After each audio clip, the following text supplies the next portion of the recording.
Nous allons donc enchaîner avec la dernière session. À l'origine, c'était notre collègue et ami Kani Alem qui devait la modérer. Cette ultime session est intitulée « Écrire et éditer en Algérie ». Et Kani Alem a un agenda qui s'est chargé ces derniers jours et donc il m'a demandé de le remplacer. Je le fais bien volontiers. Je le fais bien volontiers pour deux raisons. Je vais être bref. Cette dernière session réunit Christiane Chollet-Achour, Tristan Leperlier, Rebecca Lecher. Je les présenterai brièvement, mais je dis que peut-être, il était question de surréalisme ce matin, peut-être que précisément nous sommes dans le hasard objectif, puisque cette session consacrée à l'Algérie, il n'était pas prévu que je la préside. Et puisque je vais la présider, puisque je vais la modérer, je le fais pas simplement en termes d'utilité, mais je trouve que c'est un clin d'œil symbolique, parce que l'Algérie met un espace culturel et humain qui compte, étant né en Algérie, ayant travaillé en Algérie, m'intéressant toujours à l'Algérie et à sa littérature. Donc peut-être que, je ne sais, il y a un clin d'œil qui m'est fait, qui nous est fait, et donc je tenais à le dire. Il me plaît d'animer ce panel. Et je le dis d'autant plus que j'entretiens des liens spéciaux, au sens étymologique, avec certains des intervenants. Et donc, je me sens très ému de devoir présenter Christiane Chollet-Achour. Parce que Christiane Chollet-Achour est une collègue, une lectrice extrêmement fine, une grande spécialiste de la littérature algérienne et de l'histoire de l'Algérie. Et puis, je dirais tout simplement qu'elle est ma grande sœur. Alors, Christiane, je crois que tu es connectée. Le programme a prévu que tu étais la première à intervenir pendant cette session.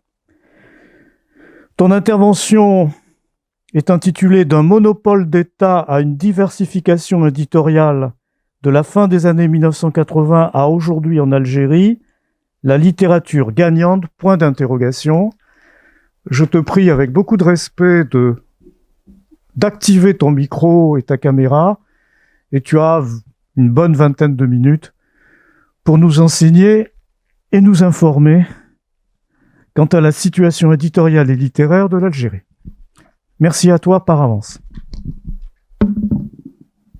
Merci, vous m'entendez? Parfaitement. Vous m'entendez? Nous t'entendons parfaitement, Christiane.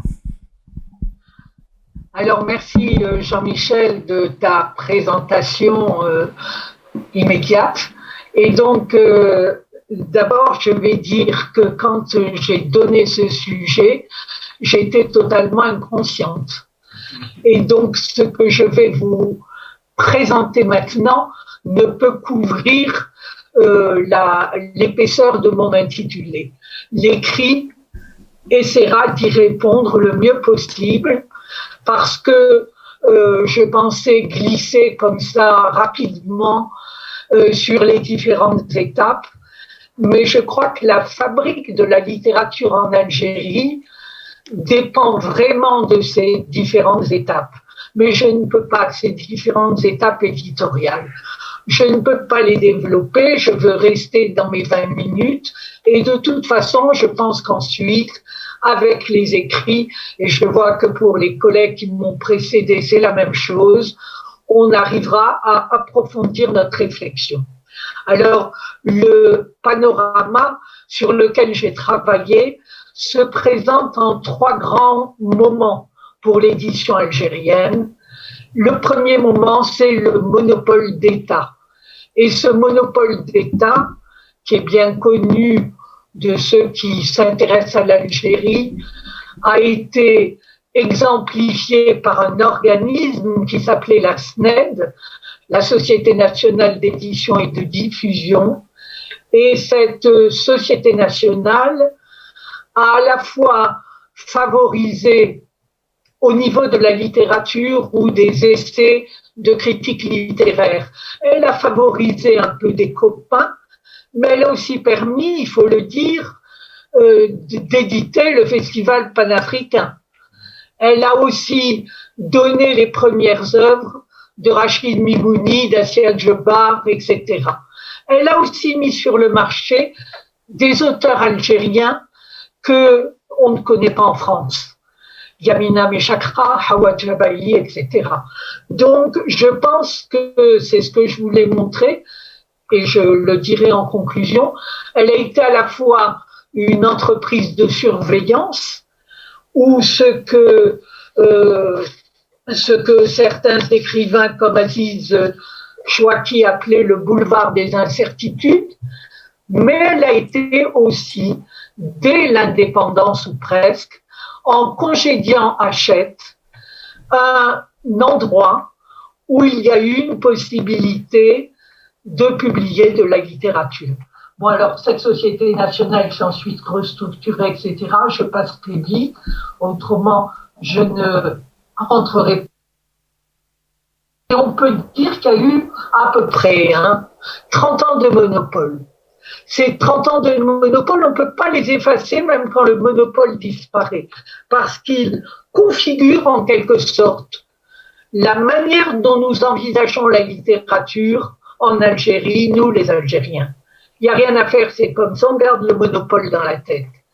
Et une maison d'édition est très importante à souligner, c'est en 1986, la maison d'édition Bouchen, qui a donné un grand coup de pied dans la fourmilière du monopole en créant une maison d'édition indépendante qui a alors mis sur le marché des auteurs que l'on connaissait, dont on savait qu'ils éditaient en France, mais qui étaient rapatriés en quelque sorte au pays. Alors là aussi, pour moi, c'est le deuxième temps de l'édition nationale algérienne, c'est la transition avec des maisons d'édition qui se mettent en place, qui vont durer ou qui ne vont pas durer. Bouchen s'arrête en 92, la FOMIC s'arrête en 92, Bouchen va devoir s'exiler et certaines de ces maisons vont s'arrêter. Et ce à quoi je vais m'intéresser maintenant, c'est ce que j'ai appelé la troisième étape de cette entreprise éditoriale, ce que j'appelle l'explosion. Ce sont toutes les maisons d'édition qui vont éclore et qui continuent à éclore d'ailleurs, parce qu'il y a un phénomène très particulier, on parlait de subventions d'État tout à l'heure, c'est que chaque fois qu'il y a une commémoration ou un anniversaire, il y a des maisons d'édition qui naissent, qui demandent des subventions parce qu'ils vont honorer le 1er novembre, la journée de la science et je ne sais trop quoi, qui obtiennent des subventions, qui font paraître des ouvrages qui ont à voir avec la fabrique de la littérature, et puis qui disparaissent, ou alors qui continuent leur chemin en éditant du parascolaire, des livres de couture, des livres de vie quotidienne, etc. C'est bien sûr pas de ces maisons d'édition dont je vais parler. Dans cette explosion, j'ai sélectionné, vous le verrez dans l'écrit, à peu près 13 maisons d'édition. 7 d'entre elles sont intéressantes à regarder, mais elles ne sont pas focalisées uniquement sur ce qu'on a appelé dans ce colloque la fabrique de la littérature. Et je m'arrêterai seulement à 5 maisons d'édition.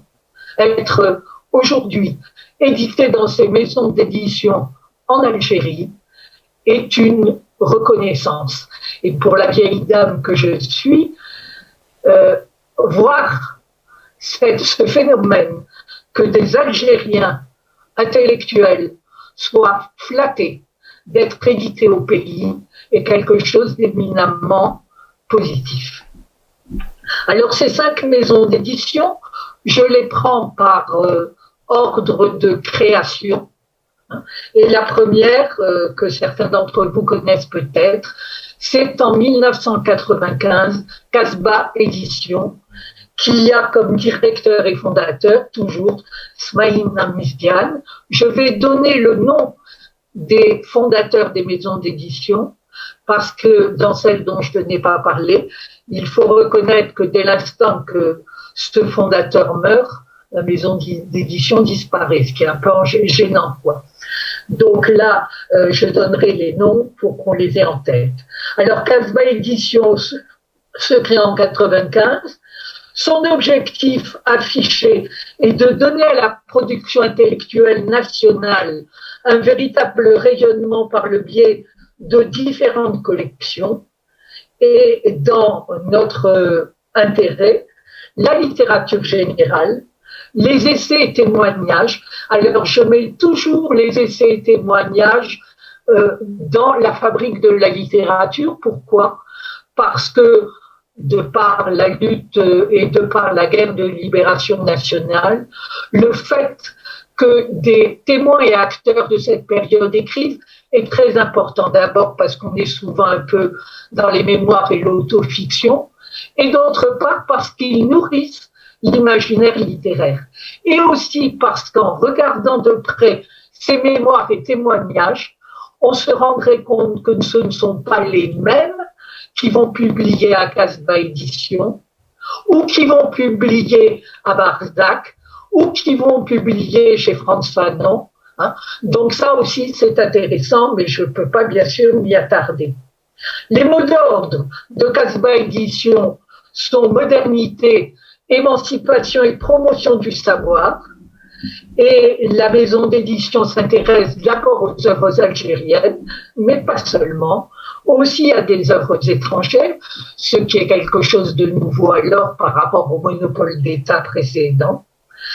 Elle a plus de 25 ans d'existence, elle est donc à ce titre l'entreprise éditoriale la plus constante et la plus dynamique, et elle a, ça c'est très important aussi, sa propre imprimerie.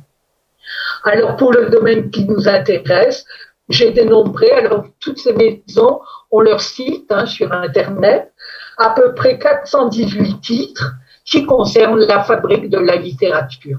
Alors bien sûr, par rapport aux chiffres des maisons d'édition dans les pays du Nord, ça semble peu, mais pour l'Algérie, c'est beaucoup. Alors je passe ensuite à la seconde, qui est vraiment, j'aurais pu ne faire mon intervention que sur cette maison d'édition. C'est Barzac Édition. Barzac signifie le pont, le passage entre l'ici-bas et l'au-delà. La maison Barzac est créée en 2000 par Selma Helal et Sophia Nadjadj, et leur objectif au départ est de se consacrer uniquement à la littérature. Depuis, ils ont ouvert leur faisceau de travail et ils veulent accompagner l'émergence des voix dont on sentait qu'elles allaient éclore, disent-ils. Ils recherchent les nouveaux auteurs en français et en arabe. J'ai laissé de côté l'édition en arabe parce que j'avais déjà fort à faire avec le français pour les éditer. Et j'aime bien leur ligne de fond. Ils se posent en rupture par rapport au nous imposé depuis l'indépendance. Nous, les Algériens, nous devient le peuple, un seul héros, le peuple, mais c'est nous toujours. Ils recherchent donc à se poser en rupture par rapport au nous imposé depuis l'indépendance, qui oblige à tenir un discours unanimiste contrôlé par le haut, en laissant s'exprimer le jeu de chaque créateur, ce qui nécessairement laisse entendre des voix dissidentes. Alors au fil des années, ils ont enrichi leur catalogue et ils ont aussi créé des partenariats, soit en coédition, soit avec achat de droits, avec des maisons d'édition françaises comme Édition de l'Homme, Le Bec en l'air, Actes Sud, Belfond, etc. Je crois qu'on peut dire que, en ce qui concerne la littérature, ces éditions courent en tête de peloton, avec une exigence dans le choix des écrivains que même Casbah Édition n'a pas. Et je pense aussi qu'il y a exigence dans le choix des écrivains, mais il y a exigence aussi dans le travail éditorial. J'ai entendu mes collègues parler de la mauvaise édition, de la mauvaise impression. Barzac a une exigence de qualité. Les livres sont beaux, l'édition est impeccable, les couvertures sont minutieusement réalisées et à l'heure actuelle, je pense qu'on peut dénombrer entre essais littéraires, œuvres littéraires, tout genre confondu, autour de 200 titres. Alors, les 3 autres maisons d'édition dont je vais parler rapidement avant de passer à mes conclusions sont à suivre, sont passionnantes, parce que vous avez en 2003 les éditions Applique. Il est intéressant de voir que ces éditions indépendantes sont souvent le fait dans les créateurs, dans les fondateurs de couples. Ici, c'est Samia Senadi et Karim Shir qui vont s'embarquer dans cet océan bleu de l'édition algérienne et qui vont avoir comme particularité d'avoir un axe éditorial résolument africain dans leur collection qui s'intitule Résonance, et ils cherchent à ce que l'Algérie joue un rôle culturel sur le continent en se positionnant sur des plateformes d'échange.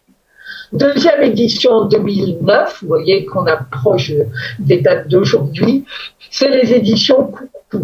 Alors ici, il y a un seul créateur, Areski Aïtlarbi, et la présentation de son site est un peu longue, donc j'en reprends que des éléments. L'esprit de résistance. Coucou Édition est une maison d'édition algérienne spécialisée dans l'essai politique, le témoignage historique et le document d'actualité. Coucou a ouvert aussi son éventail, c'est pour ça que je vous en parle.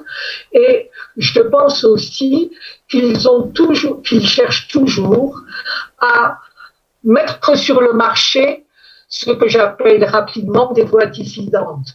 Le premier témoignage qui paraît, c'est de Jamila Ben Habib, Ma vie à contre-courant.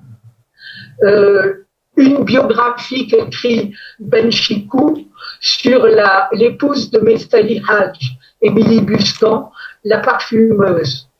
Quand il publie un témoignage d'une actrice de la guerre, c'est celui de Zoulira Bekadour, le titre va vous... Ils ont trahi notre combat, mémoire d'une rebelle dans la guerre et l'après-guerre. Ou encore tout dernièrement, le dernier livre du grand militant des droits de l'homme, Abdenour Ali Yahya, Mon testament pour les libertés. Vous voyez, donc l'orientation annoncée est suivie. Enfin, dernière édition, les éditions Frantz Fanon, qui elles datent de 2014 et qui sont une entreprise d'édition, de diffusion et de distribution. Là aussi un couple, Amak Rachel et Sarah Slimani, qui essaient de s'ouvrir au maximum en faisant leur la devise fanonienne, l'homme est un mouvement vers autrui, et qui se fixe donc comme horizon constant un défi humaniste. Le choix du nom de Frantz Fanon, avec l'autorisation d'Olivier, procède de la nature, dit-il, de notre vision du monde, qui se situe à cheval sur la réflexion et l'action, notion philosophique majeure dont Frantz Fanon représente, à travers ses écrits et son parcours intellectuel, une magistrale synthèse. Je donne un seul exemple. J'ai sorti en juillet un livre qu'ils ont accepté tout de suite avec enthousiasme. C'est un choix de quelques 60 de mes chroniques dans Diacritique. Et donc, le livre va paraître avec une préface, avec un appareil d'accompagnement des éditions France Fanon. Alors, je dirais que les maisons d'édition sont diversifiées et certaines ont fait leur preuve dans le domaine qui nous intéresse. Comme je le disais aussi, être édité aujourd'hui chez Casbah Édition ou chez Barzac est un saut de réussite. Applique, Coucou et France Fanon les titillent pour le plus grand bien de l'extension de l'édition littéraire. Et je pense qu'il y a là un véritable vivier. Ces maisons d'édition ont aussi inauguré toutes des ouvrages d'universitaires, de colloques, de rencontres autour des grands écrivains algériens, Fanon, Ferraoun, Mamri, Kateb, Jaout, Nimouni, etc. On peut se demander pour ces trois dernières si elles résisteront à la crise actuelle. Ça, il faudra voir parce que tout ça est une question de sous. Alors, toutes ces éditions ont besoin d'accompagnement. Et c'est ça le grand écueil pour la littérature en Algérie. Comment peut-on fabriquer de la littérature s'il n'y a pas d'accompagnement? C'est-à-dire d'autres maisons d'édition. Il y en a. Il y a des petites maisons locales, et surtout en Kabylie. Et il y a aussi, mais je n'ai pas le temps d'en parler, le travail qu'a fait Marseille Édition, Algérie Littérature Action, bien sûr en France, mais complètement orienté sur l'Algérie. Il y a le circuit des libraires. Selma Helal de Barzac m'a dit que de son point de vue, elle m'a répondu il y a 2 jours, il y avait pas plus de 15 librairies dignes de ce nom sur tout le territoire national. C'est-à-dire que c'est rien du tout. Et pourtant, les librairies qui existent font des cafés littéraires, font des signatures, et il y a toujours énormément de monde qui se présente à cela. Il y a aussi la création de nombreux prix littéraires. Donc vous avez des prix littéraires qui existent 2-3 ans, qui disparaissent, d'autres qui arrivent. Il faudrait une pérennité. Il y a aussi des revues grand public. Il y avait une revue, un magazine littéraire de grande qualité, Livrette, qui semble devoir mettre la clé sous la porte. Des jeunes de Schleff ont créé une revue en ligne, Trait d'Union Magazine. On va espérer qu'ils arrivent à poursuivre leur travail. Ils ont déjà fait 3 numéros. Il y a une revue plus récente, Fassel, aussi en ligne, mais d'une grande exigence de critique littéraire, et je ne sais pas si elle a encore trouvé son public. Il faudrait aussi des émissions de radio et de télé. Elles existaient en Algérie. Depuis quelques années, elles sont quasiment inexistantes.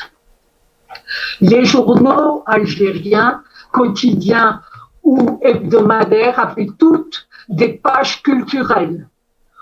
Ceux qui s'occupaient de ces pages culturelles prennent leur retraite ou disparaissent. Et les pages culturelles disparaissent avec eux. Donc il y a là également un problème et une perte de vitesse. Enfin, sur ces adjuvants à l'édition, je parlerai des salons du livre. Le SILA, Salon international du livre à Alger, est une institution absolument incontournable. Elle permet à des Algériens de tout le pays de venir à Alger pour acheter des livres, assez impressionnant.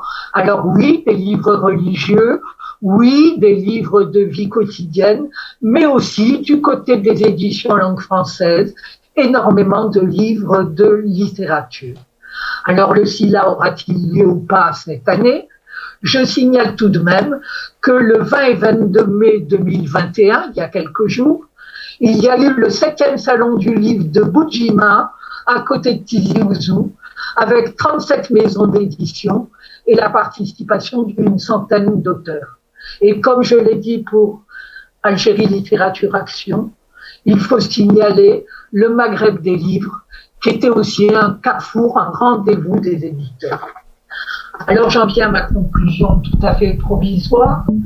Ce panorama que je donnerai par écrit et qu'il faudra compléter montre que la fabrique de la littérature a toujours été une préoccupation des responsables politiques et des intellectuels en Algérie. Les premiers, les politiques, ont eu et ont à cœur de contrôler. C'est leur maître mot, il faut contrôler. Comme tous les régimes autoritaires, il y a l'obsession de dessiner des voies conformes aux valeurs nationales. Évidemment, tout dépend qui définit les valeurs nationales. Elles sont définies de façon étroite et restrictive. Les seconds, les intellectuels, ont su plus ou moins slalomer entre surveillance d'en haut et désir de création en liberté et en innovation. Il faut dire aussi qu'en Algérie, et c'est une question importante, l'édition de la littérature est étroitement dépendante de la question des langues, qui n'est pas une question gérée dans la sérénité, mais dans le conflit. Nous avons tout de même pu constater que les maisons d'édition qui comptent aujourd'hui semblent plus libres sur cette question et éditent dans les 2 ou 3 langues. Par exemple, je veux simplement donner un exemple. Quand Barzac importe De nos frères blessés de Joseph Andras pour l'éditer en français, il est aussi édité et traduit en langue arabe. Il est donc nécessaire, pour que le secteur s'épanouisse vraiment, de tourner le dos à une gestion de la culture et donc de l'édition littéraire faite de suspicion et de surveillance. L'autre point important est la gestion des subventions publiques, j'y ai fait allusion, et il faut que ces subventions publiques aillent vers ceux qui véritablement font un travail éditorial en littérature. Alors je soulignerai quand même que plusieurs maisons d'édition recherchent et éditent des écrivaines et des écrivains dont l'imaginaire n'est pas assujetti à une attente formatée par le pouvoir. La littérature algérienne en français, qui jusque dans les années 2000 s'éditait hors d'Algérie et essentiellement en France, s'édite de plus en plus dans le pays. La production a gagné en qualité et en quantité, mais trop d'adjuvants à l'édition sont temporaires pour que les gains soient durables. Il faut assurer des formations au métier d'éditeur, développer les réseaux de distribution qui sont boiteux et souvent catastrophiques. Il faut recréer des circuits professionnels des métiers du livre. Quand je dis qu'ils sont catastrophiques, ce sont les éditeurs qui prennent la voiture quand ils en ont une pour aller déposer les livres ici et là. Tout ce qui a existé et tout ce qui existe encore doit entretenir un certain espoir pour l'avenir en tablant sur le professionnalisme plus que sur l'amateurisme, le volontariat et l'éphémère, et donc l'organisation de ce secteur. Et peut-on poser une dernière question? Peut-on parler d'un public de lecteurs en Algérie? Très difficile d'y répondre. Je sais que mon collègue de l'université de Moussa Ghanem, Hajmi Yani, a lancé toute une grande enquête sur la question, on verra les résultats. Mais on sait que le livre est trop cher pour une bourse moyenne, qu'il n'y a pas de relais d'éditeurs, de libraires, etc. Et donc, ce domaine reste à la fois plein de volonté, pas seulement bonne volonté, des volontés professionnelles, mais aussi plein d'incertitudes pour l'avenir. Je vous remercie. Merci beaucoup, Christiane. Donc, pendant quelques minutes, depuis la salle ou depuis le monde, par l'intermédiaire des écrans, s'il y a des questions, des interventions, des remarques, eh bien, c'est le moment. Je remercie évidemment Christiane pour son intervention. Elle a tenu les délais et nous la lirons pour la publication du livre. Elle pourra développer comme elle l'entend. Est-ce que dans la salle, je crois que... Oui, Samy? Merci. Samy Tchak. Oui, je vous remercie pour cette présentation. C'est vrai que ce sont des maisons d'édition que je connais par l'expérience des amis ou Kauter Adimi, qui a commencé par publier aux éditions Barzac avant d'être reprise à Actes Sud chez Le Seuil maintenant, qui fait une double présentation. La Casbah par des reprises des écrivains comme Salim Bachi. Il y a eu un mouvement dans tout ce que nous avons peut-être présenté depuis le matin, un mouvement qui est beaucoup plus visible en Algérie qu'on ne voit pas nécessairement chez les autres éditeurs. C'est la volonté des éditeurs algériens, dont ceux qui ont été cités, de reprendre des titres d'auteurs algériens et non algériens publiés en France. C'est vrai que sur ce plan-là, tous les éditeurs cités font ce travail-là, la Casbah, Barzac et tout.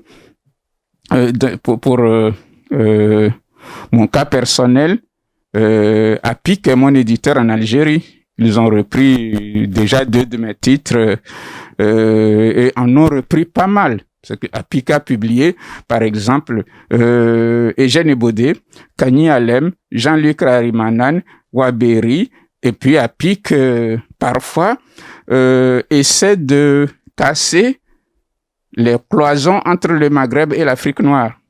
En 2007, c'est à leur initiative qu'il y a eu une sorte de colloque autour de Tierno Mouninembo avec Jacques Chevrier pour établir des ponts entre les littératures du Maghreb et d'Afrique noire. C'est à partir de là d'ailleurs qu'il y a eu des projets qu'on a conçus ensemble pour le PANAF de 2009 et que les éditions APIC avaient organisé une résidence d'écriture d'environ 2 mois où nous nous étions retrouvés une vingtaine d'écrivains, parmi lesquels des Haïtiens, dont Louis-Philippe d'Alembert, avec un parrainage, on va dire, l'un des plus prestigieux pour nous, Rachid Boujdra, et une invitation particulière d'André Brink.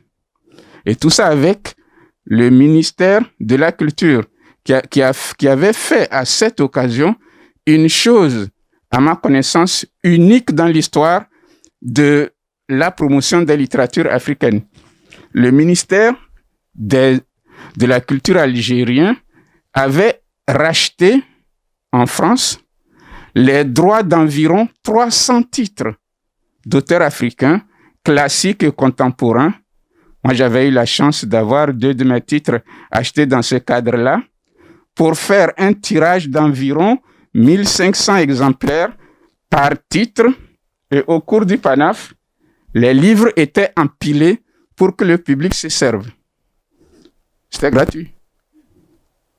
Il y a quelques centaines qui ont été distribués dans les bibliothèques et le reste tout au long du PANAF, c'était gratuit. Partout où il y avait un événement, il y avait des piles de livres, de centaines de titres pour que les gens se servent. Du coup, on se dit, si on avait de telles initiatives à chaque événement, des livres réédités grâce à la subvention d'un État pour que les gens se servent gratuitement, on pourrait peut-être arriver à un certain lectorat. Et puis, Samia des éditions APIC et son mari Karim ont eu, à partir du PANAF, l'idée de créer l'Esprit PANAF. Et l'espace Esprit PANAF était chaque année pour le Salon du Livre d'Alger, celui autour duquel ils invitaient des auteurs africains d'Afrique subsaharienne.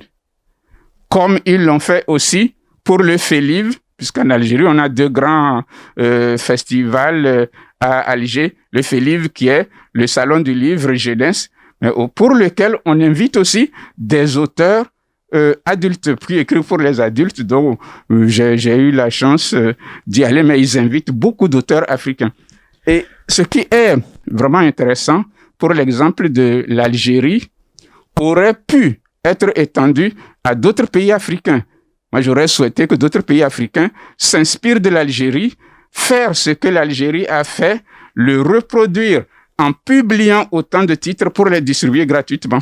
Mais je sais que ça ne se fera pas. Christiane, tu veux dire un mot? Tu veux réagir à l'intervention de Samy Tchak?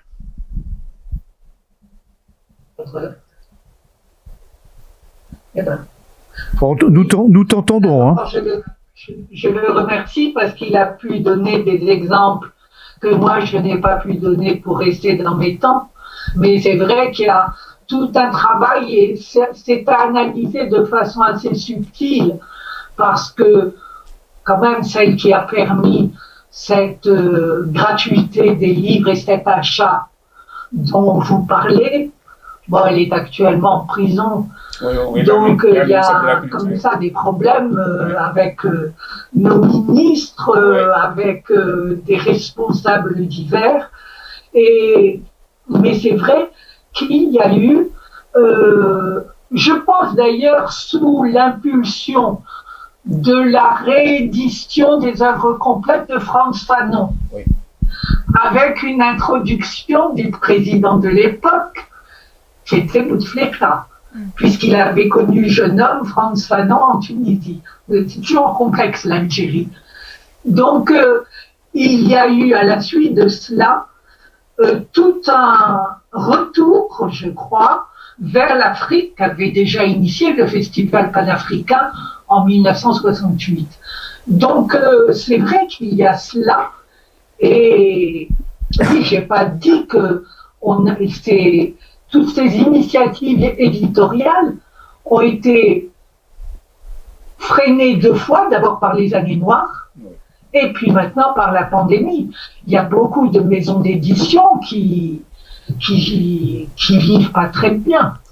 Il serait très intéressant aussi de prendre le phénomène, entre guillemets, de Kamel Daoud et de Meursault contre enquête. Comment ça s'est fait, comment les choses se sont faites au fur et à mesure que ce livre a passé la Méditerranée. Et comment les va-et-vient peuvent se faire, mais le livre est connu maintenant en Algérie par un public qui lit. Mais pourquoi? Parce que Sofiane Hadjadj prend Kamel Daoud dans sa voiture et l'emmène dans des lieux où il peut prendre la parole dans différents coins du pays. Bon, c'est une chose qui, dans le temps, s'était faite pour la poésie avec Jean Sénac. Jean Sénac se déplaçait dans tout le pays pour aller vers les jeunes poètes et pour arriver à détecter des talents. Bon, ça n'a pas très bien fini pour lui. Donc, voilà, c'est, comment dire, tout ce que Samy Tchak a dit est juste, et en même temps, tout ça est toujours alourdi de retours de bâton qui sont toujours un petit peu difficiles à vivre. Alors moi, j'ai fait aussi mon intervention à partir de mon expérience, puisque de 1978 à aujourd'hui, parce que je vous ai dit qu'un livre sort chez Frantz Fanon je vais bien dire que j'ai un livre qui sort chez Frantz Fanon en juillet, j'ai eu plus de 30 livres qui sont sortis du temps du monopole d'État, et puis ensuite, ma thèse, qui n'était pas dans la droite ligne de ce qu'on souhaitait dire sur la langue française, a été publiée par les éditions du parti, qui n'était pourtant pas au HLM, et loin de là, a été éditée aux éditions du parti parce que quelqu'un trouvait intéressant cette thèse.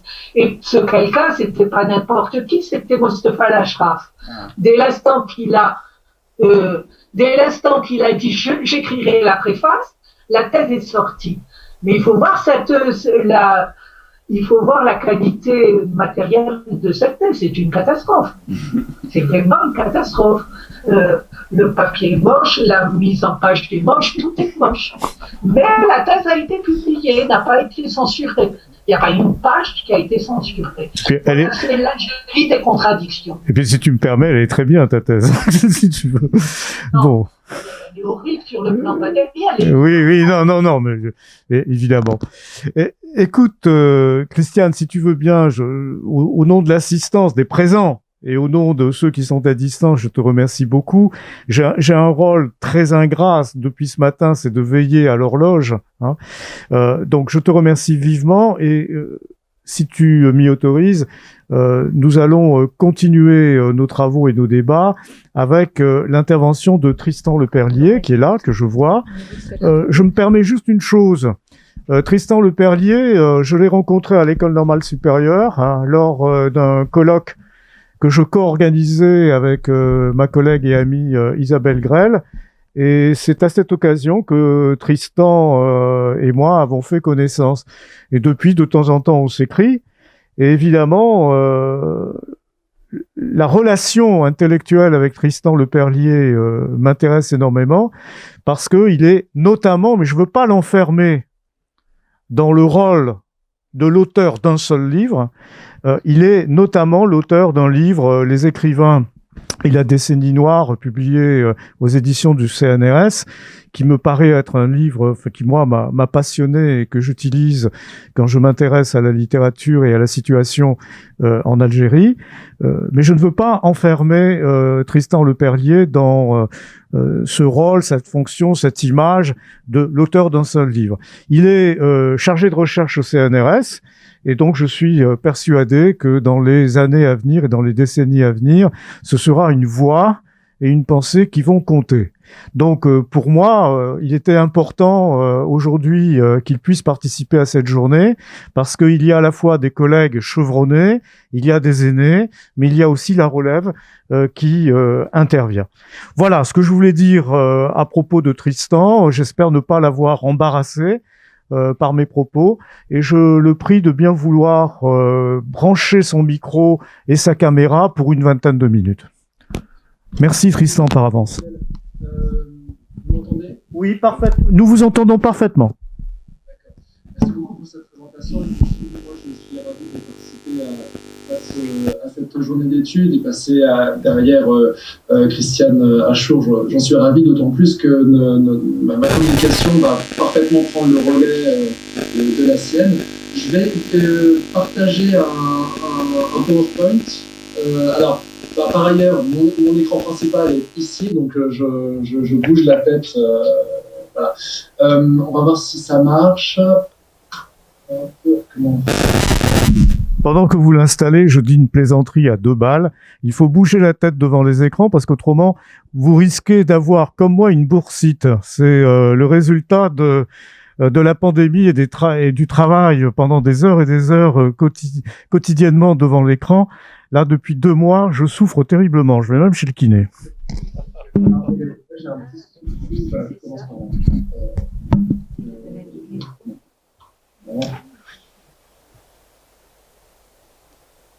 Non, là, vous voyez rien, j'imagine.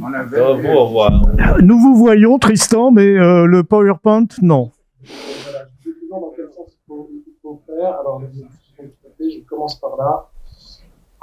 Voilà, partager l'écran. Là, vous voyez. Là, oui, tout à fait. Nous voyons la première diapositive. Voilà, vous voyez la première diapositive ? Oui, absolument. Sans mes notes. Sans vos notes. Sans vos notes. Donc voilà, mon propos porte sur la fabrique transnationale de la littérature, édition algérienne et édition des Algériens. Ça sera basé sur 2 articles en particulier que j'ai déjà publiés. Un paru dans les actes de la recherche en sciences sociales, un champ littéraire transnational, le cas des écrivains algériens, et l'autre dans communication, un étau, les écrivains entre État algérien et marché français. Alors moi, le problème, c'est que je n'ai plus mes notes qui apparaissent. Je suis désolé pour le problème technique. Je suis désolé. Là, les notes apparaissent, enfin, en tout cas, il y a des notes qui apparaissent sous forme de légende. Ouais, je suis désolé de ça.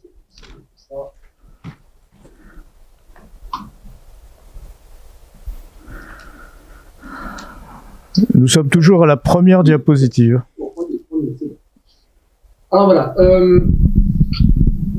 Ce que je voulais essayer de montrer, c'est que alors que pour les littératures centrales, les notes ont encore disparu. Je suis désolé, et c'est vraiment problématique. Et malheureusement, je n'ai pas de notes imprimées. Je suis sincèrement désolé. Écoutez, Tristan, nous allons dans la bonne humeur improviser, il n'y a aucun problème. On va improviser comme ça, je vais faire sans notes. Éventuellement, Tristan, vous me dites, vous êtes vraiment libre, je ne cherche absolument pas à vous piéger. Je ne sais pas si chez vous, vous disposez d'une imprimante. Si vous disposez d'une imprimante, je vous propose la chose suivante. Rebecca Lecher est connectée. Si vous en êtes d'accord et si elle en est d'accord, je propose à Rebecca d'intervenir. Pendant ce temps-là, vous tirez vos notes et vous êtes le dernier. Voilà, je vous propose ceci.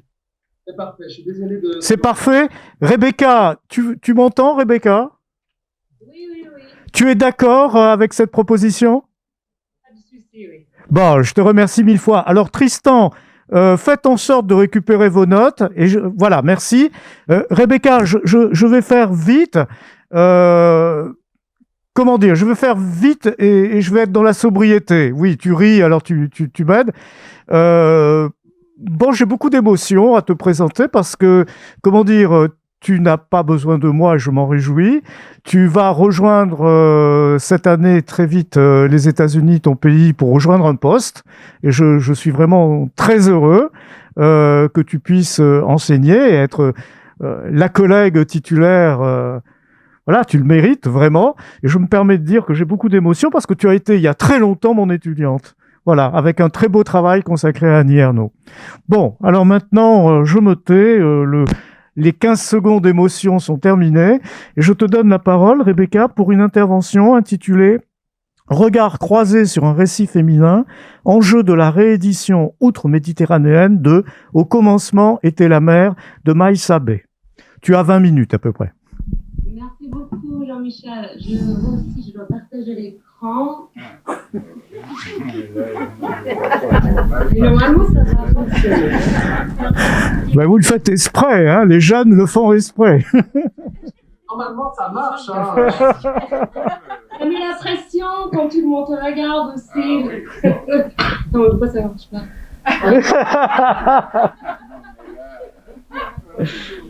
Ah, Zoom, ok, ouais. Bon, excusez-moi, je me permets une deuxième plaisanterie à 2 balles, mais la génération 2.0, c'est la vôtre, hein. Et là? Alors. Voilà. Ok, super. Bravo. Vous m'entendez bien? Nous voyons tout et nous entendons tout. Super, ok. Bonjour à tout le monde. Merci beaucoup Jean-Michel pour tout ce travail d'organisation et merci également pour cette opportunité. Je dois avouer que moi aussi, quand j'ai fait la proposition de cette intervention, je m'attendais pas du tout à ce que j'allais trouver. Mais vraiment pas du tout. Et j'ai découvert tout ce monde que Christiane vient d'évoquer un peu. Et il s'agit de l'édition de la littérature algérienne de langue française pendant les années noires. Et donc, ma proposition va un peu revenir en arrière et mon intervention, excusez-moi, et je vais parler d'un texte en particulier. Il s'agit du premier roman de Maïssa B, qui était édité par Marsa Édition, et donc dans la revue Algérie Littérature Action en 1996. Et pourquoi je m'intéresse à ce texte en particulier, c'est parce que en fait il y a eu 2 éditions. La deuxième édition est pareille chez Loeb en 2003, et les deux ne sont pas pareils. Et tout mon intérêt pour ce projet, il vient d'une phrase que j'évoquerai en fin de présentation. Donc, je vais essayer de sonder l'espace entre ces 2 éditions, les enjeux de ces 2 éditions, et je vais proposer une lecture comparative un peu en profondeur de ces 2 textes pour essayer de dégager quelques conclusions quand il s'agit de cette édition que je qualifierais entre 2 rives. Ok. Donc, pour commencer, pour ceux qui connaissent pas ce roman, Il s'appelle Au commencement était la mer et il suit de près le personnage de Nadia, vraiment de très près. Nadia a 18 ans, elle est avide d'une liberté qu'elle voit de plus en plus contrainte parce que le roman se passe aussi pendant les années 90 en Algérie. Elle a son père qui est mort il y a une dizaine d'années, sa mère qui est de plus en plus en retrait et son frère qui se radicalise, qui devient extrémiste. Pendant tout ce temps, elle va vivre une rencontre amoureuse assez incroyable, qu'elle va vivre la relation en cachette pendant quelques mois. Elle va vraiment saisir sa liberté. Bon, la relation va finir en rupture, et c'est après cette rupture que Nadia se rend compte qu'elle est enceinte. Et sa réaction, c'est tout de suite d'aller tout droit vers l'avortement clandestin. Il n'y a pas de question. Et donc, après l'avortement, c'est la fin du roman, elle choisit d'aller vers son frère, qui d'ailleurs essaie de plus en plus, il impose sa loi sur elle de plus en plus, et elle lui raconte toute son histoire. Et sa réponse à lui, ça va être de prendre la pierre et la jeter. On comprend que c'est la fin du roman et aussi la fin de Nadia. Ok. Ce résumé est important parce que le roman, en fait, il va tisser un lien indissociable entre l'intime, le féminin et le sociopolitique. Il est extrêmement poétique aussi. Et ces caractéristiques, ils vont à l'encontre un peu de la tendance en édition de textes algériens francophones en France pendant les années 90. Et ce style et ces thématiques vont valoir à Maïssa Bey un refus de son manuscrit par plusieurs grands éditeurs, car ils auraient jugé le texte trop poétique pour dire, je cite, la sanglante réalité des événements en Algérie. Or, comme j'ai essayé de montrer dans mon résumé, il s'agit de plus que de la crise en Algérie dans ce texte. La crise est très importante, elle est intégrale à l'histoire, bien sûr, mais ce texte parle d'autre chose. Et donc, bien sûr, aussi, impossibilité d'éditer en Algérie, la chaîne du livre étant tarie à ce moment-là pour les textes francophones. Et donc, on semble arriver à une impasse, et c'est là que va intervenir Marsa, et jouer un rôle déterminant, on verra, pour cette première parution, mais aussi pour la suite du livre et pour la postérité du livre et de l'écrivaine, de son œuvre qui va arriver par la suite. Et il va publier, Marsa Édition va publier dans la revue Algérie Littérature Action, sa publication principale, elle va publier le livre en intégralité. En 1996, ce qui va permettre à Bey une liberté créative exceptionnelle. Ok, pour poursuivre sur le parcours d'édition, au-delà de cette édition pure et simple, on va voir quelques effets immédiats de cette parution dans Alala, qui, on doit dire, jouit d'un pouvoir assez certain symboliquement. Donc, premièrement, cette parution va assurer la circulation de livres, bien sûr, en France, mais également en Algérie, où il arrive de manière clandestine. Deuxième effet, c'est une mise en avant du texte pour sa littérarité, pour ses qualités littéraires, et non pas par un étiquetage outre mesure. J'ai mis en exemple une image de l'édition en poche que Marsa Alger va faire paraître en Algérie en 2001 pour distribution en Algérie, mais aussi en France. Et on voit bien la sobriété de cette couverture, simple, sans illustration, sans étiquetage, un peu à la mode de la collection blanche de Gallimard. Donc, troisième effet de cette parution chez Marsa, c'est une visibilité. L'auteur va passer à la télé, elle va voir quelques articles de presse, et là, j'insiste là-dessus, les articles de presse, la critique va lui aussi louer les qualités littéraires du roman. On va parler de Nadia, on va parler de la puissance politique et non pas du terrorisme. Et donc, le quatrième et dernier effet découle des trois autres, c'est que les prochains écrits de Maïssa B vont être publiés chez de plus grands éditeurs, Grasset avec Nouvelles d'Algérie en 1998, et à partir de 2001, c'est l'Aube qui va publier l'intégralité, la plus grande partie de l'œuvre de Maïssa B. Et aussi, avec l'Aube, à partir de, je crois, c'est Entendez-vous dans les montagnes, ça va être une publication parallèle avec ces éditions Barzac en même temps. Ici, je tenais donc à souligner cette première réception critique qui prône le littéraire, c'est que j'ai pu trouver que ça ne va pas toujours être le cas, en particulier avec la réception de Nouvelles d'Algérie et d'Entendez-vous dans les montagnes. Bon, bien sûr, ces deux textes-ci, ils sont beaucoup plus enracinés de manière directe dans l'histoire et la réalité algérienne. Mais à mon avis, la focalisation critique est un peu trop appuyée sur le géopolitique. On va même s'adresser à l'auteur comme à une porte-parole et beaucoup moins comme une écrivaine. Si je tenais à parler de ce moment-ci, c'est parce que je le trouve important, je crois, pour comprendre le choix de rééditer Au commencement était la mer. Cette réédition, comme je l'ai dit, paraît en 2003. Alors que cette fille-là, et Entendez-vous dans les montagnes, avait déjà apparu chez l'Aube en 2001 et 2002. Il semble par contre que seul le deuxième a fait une vraie résonance, le deuxième qui parle de la guerre d'indépendance.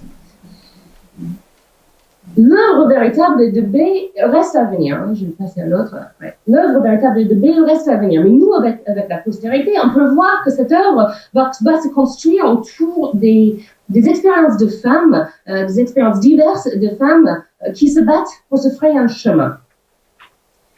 C'est une thématique dans laquelle l'expérience de Nadia se situe pleinement. J'ai pas réussi à avoir un retour de la part de Maïssa B ni de l'Aube pour avoir un peu d'éclaircissement sur le choix de rééditer, donc je fais des conjectures. On voit aussi, on peut par contre faire quelques constats. Si on fait des conjectures, on peut faire quelques constats. C'est que Maïssa B va affirmer que chez l'Aube, elle jouit de sa plus grande liberté. On peut aussi voir que cette mise en avant pour les qualités littéraires, ça va continuer chez l'Aube avec des illustrations en jaquette, avec un paratexte qui est conforme à ces textes, à ces thématiques. Donc, j'ai mis quelques exemples de ces illustrations où on voit justement des images, pour la plupart des images de femmes, qui vont venir encadrer ces expériences de femmes. Et ce que je trouve remarquable, c'est que ces femmes sont plutôt abstraites, vues du visage, vues du dos, mais pas sexualisées, pas typées, assez simples, sérieux. Le dernier constat que je peux faire par rapport à le pourquoi de cette réédition chez l'Aube, ça vient directement de la lecture comparative des deux textes, de l'édition de 96 et l'édition de 2003. Car cette lecture comparative va démontrer non pas un changement de direction, mais du tout. Au contraire, il montre une réaffirmation du projet qui est déjà soutenu par Marsa. Et c'est là où je vais creuser maintenant. Donc, je viens à ma lecture comparative. Et je dois commencer par dire que j'étais assez déçue quand j'ai commencé ma lecture comparative parce que de prime abord, il semble que les deux textes sont plus ou moins pareils. On remarque tout de suite des modifications de mise en page, surtout. On voit des chapitres numérotés, un espacement plus élargi, quelques notes en bas de page. Or, en réalité, il y a plus de 350 modifications apportées à la première édition. Comme moi, j'ai un peu figuré dans 4 catégories que j'ai nommées des changements de ponctuation, des changements de contenu, de structure et des changements strictement éditoriaux, comme par exemple pour l'orthographe ou les fautes de frappe. Pas aussi intéressant. Et donc, je trouve que ces 350 modifications, de par le nombre et le type, démontrent en fait une profondeur de la reprise du texte. Mon étude comparative, du coup, il se transforme en étude génétique, lequel pour moi va affirmer ce projet de B qu'on voit en germe dans l'original, qui va raffirmer sa voix critique. Donc, pour démontrer cette réaffirmation du projet déjà soutenu par Marsa, je vais parler de quelques exemples de structure et puis de changements de contenu. Donc, quand il s'agit des changements de structure, on voit tout de suite que la grande majorité vont ajouter de l'espace blanc sur la page. C'est le cas avec l'addition des espaces d'une ligne, mais aussi un grand nombre de fois, Maïsabe va couper les paragraphes pour faire des retours à la ligne, de nouveaux alinéas, qui créent de l'espace, qui créent un souffle plus ample et un rythme un peu plus lent. D'autres effets de cette aération sont de ponctuer le texte de silence, justement dans ce rythme un peu plus coupé. On a le temps de respirer, on a le temps de silence. Ces espaces blancs aussi vont faire ressortir les non-dits, l'indicible, le deuil. Et enfin, ils vont servir à faire ressortir des passages clés. Donc, je vous montre deux exemples. À gauche, l'édition de 96, à droite, l'édition de 2003, et on voit que le seul changement vraiment, c'est l'ajout d'un espace d'une ligne à chaque fois entre les paragraphes qui parlent du regard, du moment de regard entre les deux personnages, entre Nadia et Karim. Et il s'agit ici d'un regard réciproque. On voit écrit « il la regarde », suivi dans le paragraphe suivant par « elle le regarde ». Et c'est assez extraordinaire parce que la notion du regard, elle est vraiment omniprésente dans ce texte. Mais c'est toujours un regard qui est unidirectionnel, un regard qui pèse sur Nadia. Alors là, le fait d'ajouter l'espace, il fait ressortir ce passage comme quelque chose d'inhabituel, quelque chose de remarquable. Le deuxième exemple est encore plus impressionnant et ici on voit un effet similaire, sauf qu'il s'agit d'ajout d'espaces très très grands sur la page. Et ces espaces blancs vont venir entourer un passage clé. Il s'agit d'un passage qui correspond au premier rapport entre Nadia et Karim. Et si je dis il correspondant, j'ai bien choisi mes mots, c'est que le texte lui-même ne dit pas clairement, c'est extrêmement poétique, c'est extrêmement euphémistique. C'est dans l'espace blanc qu'on comprend vraiment que quelque chose vient de se passer. En fait, l'ajout de ces espaces blancs rompt avec la structure du livre. Quand on tourne la page, nous, on attend à ce qu'il y ait un nouveau chapitre. Mais en fait, non. Donc, c'est vraiment quelque chose de frappant. À la lecture, sur la page, presque matériellement. On comprend bien qu'on a bien interprété par la phrase qui débute le chapitre suivant, où c'est écrit « elle a fauté ». Et par titre de comparaison, on voit dans l'édition 96 très peu d'espacement. Il n'y a rien de spécial qui se passe sur la page. Il n'y a rien qui frappe l'œil. L'espace un peu plus grand qu'on voit sur la page de droite, en fait, ça correspond à un changement de chapitre qu'on voit, chapitre 8 dans l'édition de 2003.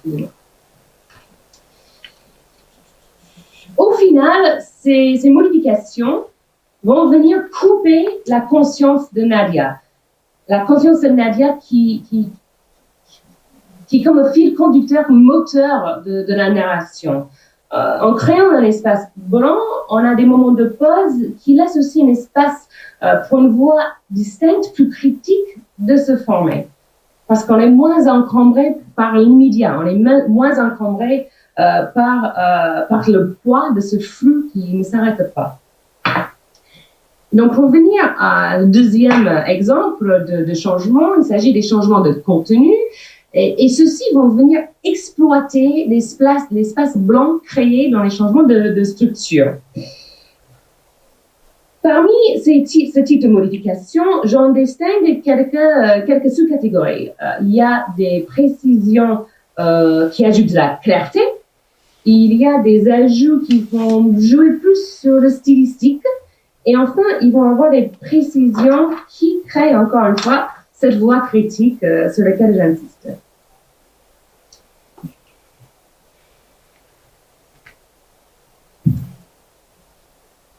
Une sous-catégorie de ce type de changement de contenu, d'ajout, j'appelle vers la phrase complète. Pourquoi j'appelle vers la phrase complète? C'est parce qu'il faut savoir que ce roman se compose largement de phrases fragmentaires et nominales.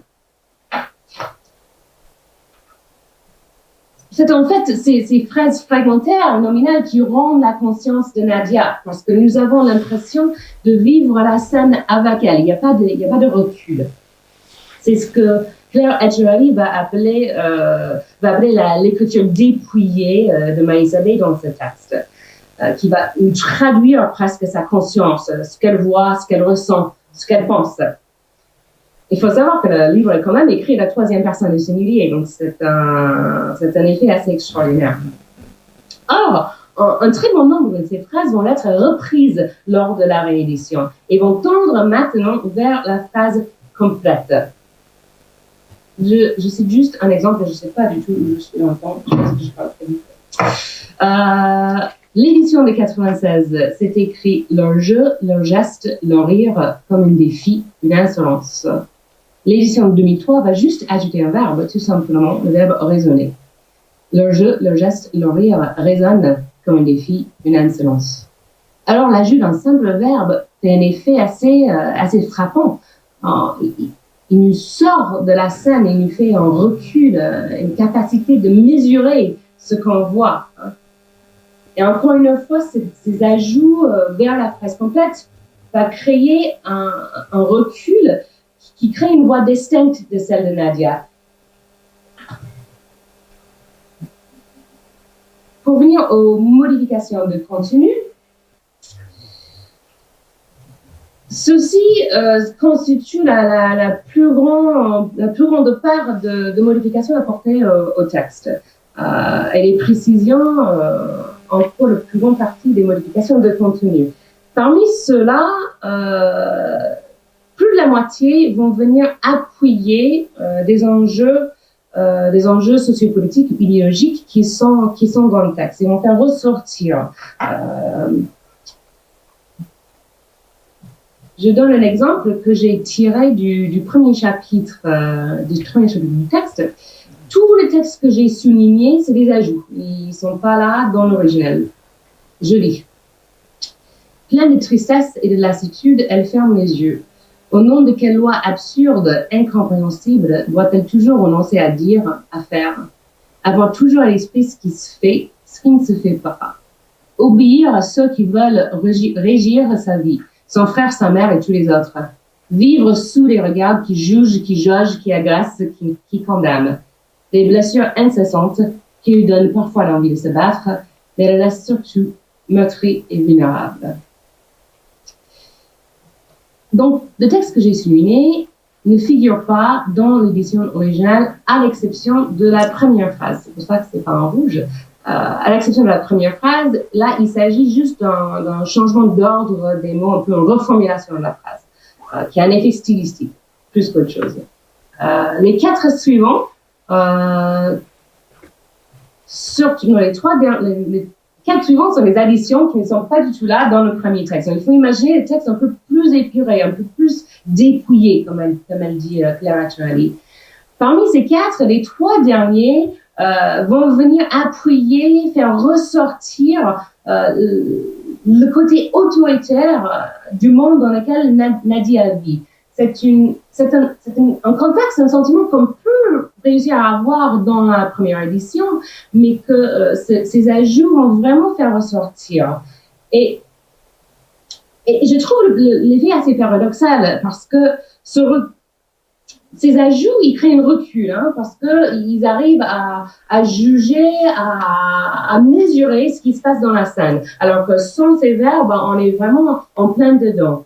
Mais en même temps, en créant ce recul, cette voie nous permet de mesurer encore mieux, pénétrer encore plus la perspective de Nadia. parce qu'il traduit le poids de ce qu'elle ressent, de ce qu'elle vit. Et nous aussi, on arrive à le ressentir. Donc, pour terminer ma lecture comparative, il faut que je vous parle également de ce qui reste inchangé dans le texte. Parce qu'il y a quand même un nombre important, vraiment remarquable, de passages, voire de pages entières qui restent identiques à l'original. C'est le cas notamment pour les passages qui utilisent des procédés poétiques, notamment l'anaphore qui revient régulièrement. Et c'est ces mêmes passages, ces mêmes procédés poétiques qui lui a valu la réjection de son manuscrit en 96. Mais c'est aussi le cas, c'est aussi le cas pour des scènes majeures du livre, y compris celles qui portent sur l'avortement clandestin. Ce chapitre-ci, qui tranche par rapport aux autres par sa longueur et son absence d'espacement, ne compte que 2 changements d'ordre éditorial. Là, ça nous fait. Que les passages aussi essentiels demeurent identiques entre les 2 éditions attestent, autant que la nature des changements apportés, du caractère génétique de la reprise du texte. Laisser subsister des paragraphes entiers tels qu'ils paraissent dans l'édition de Marsa démontre l'existence d'un projet poétique qui demeure non seulement inchangé, mais qui en ressort fortifié. Et c'est dans ce sens, je soutiens qu'il faut comprendre la référence que B ajoute en 2003 au texte d'Annie Ernaux, L'événement, qui paraît chez Gallimard en 2000 et qui porte lui aussi sur l'avortement clandestin. Au moment où Nadia s'apprête à rencontrer la sage femme, elle trouve la force dans le savoir qu'elle a acquis dans ses lectures, qu'elle n'est pas la seule d'avoir emprunté ce chemin. C'est écrit, Nadia a lu des récits de femmes qui, il y a longtemps, ont parcouru avant elle ce chemin. Elles ont raconté l'événement. Là, vous avez le titre du texte d'Annie Ernaux et toute la genèse de ce projet. qui attire mon attention tout de suite dans une phrase. Par contre, le passage est beaucoup plus long. Le passage dans lequel cette phrase est incorporée est beaucoup plus long. Il comprend d'autres éléments de partage avec le texte d'Ernaux. Mais il n'y a que la référence à Ernaux qui a été ajoutée. Pourquoi alors ajouter la référence de 2003? Et la réponse, moi je soutiens, se trouve dans l'enjeu premier de la réédition et dans la nature de la reprise du texte. Pour mettre en évidence la force qui réunit les deux textes, les deux récits, mais aussi tous les autres récits qui mettent en scène cette volonté des femmes de faire face, ainsi que la volonté des écrivaines de la traduire en mots, non pour gommer les différences, mais pour en fonder un espace de partage. Je vais conclure en disant quelques mots sur cette postérité, parce que si ce roman parvient aujourd'hui à émouvoir le nouveau public, s'il continue à 25 ans de sa parution à fonder cet espace de partage entre femmes, cela se doit à l'intégrité créative que Marsa et la revue ALA ont pu garantir à l'œuvre au moment de sa première publication. Agissant comme une sorte de bras autonome de l'édition algérienne d'alors Tari, la revue a su soutenir le projet de B afin qu'il puisse non seulement s'exprimer, mais continuer à s'élaborer jusqu'à aujourd'hui. La réédition de l'édition première va donner suite à la réédition en 2003, ce qui va non seulement raffirmer le projet dans l'original, mais elle va assurer une seconde vie au texte, qui à son tour assurera une postérité certaine. Plusieurs tirages chez Loeb, là je vous mets des couvertures, plusieurs tirages chez Loeb, une distribution au Canada, et enfin une parution en Algérie chez les éditions Barzac qui en obtient les droits en 2012. Je vous remercie. Rebecca, nous te remercions pour ton intervention, vraiment très intéressante. On voit que tu es une lectrice fine d'Annie Ernaux. Je le dis pour l'assistance, le travail que j'avais dirigé et que tu as effectué à l'époque. C'était un travail concernant les années d'Annie Ernaux, un très beau travail. Et on comprend pourquoi tu as repéré ce dialogue, ce partage entre écrivaines chez B. Alors merci beaucoup pour ton intervention qui en plus a mis l'accent sur certains aspects stylistiques et tu sais que j'y suis attaché. Alors je me tourne vers la salle et puis peut-être aussi les personnes qui sont connectées. S'il y a une petite intervention concernant la communication de Rebecca Lecher. Peut-être, hein? Non? Oui? Alors, une intervention, Rodi.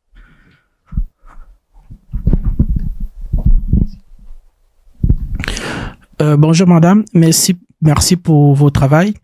Alors, en fait, ça me rappelle un peu le texte que Sami Tchak a évoqué tout à l'heure sur l'écrivaine camerounaise, justement, qui revendiquait le texte de départ et estimait que le texte qui avait été republié était un peu pas à son aise.